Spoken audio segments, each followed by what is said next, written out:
Hello, tutors. In the next few videos, we're going to break down the ways to keep faculty and CAS staff in the loop if and when you need to change your schedule. The first type of scheduling change we're going to talk about, and the subject of this video, is a permanent schedule change.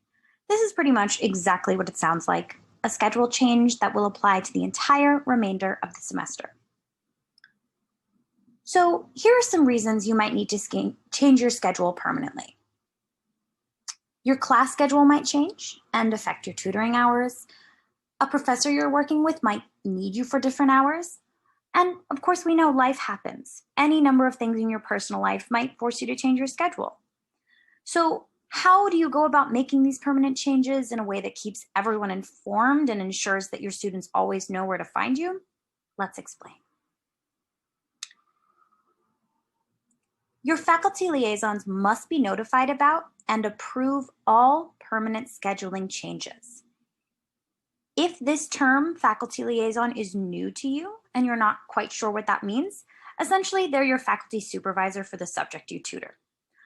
Most of you already know who your faculty liaison is, but if you don't, no worries. You can click on the link below this video in the Canvas page where you'll get access to a list of subject-specific liaisons and their email addresses.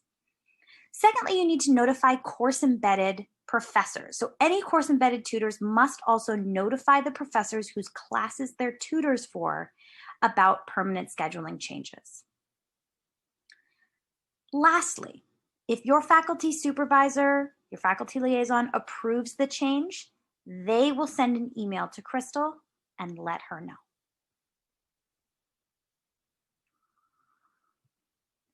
Finally, it's important that all faculty liaisons and course-embedded professors are emailed at least 1 week in advance to discuss and approve a permanent scheduling change. In the next video, we'll break down how to go about changing your schedule temporarily. Thanks for watching.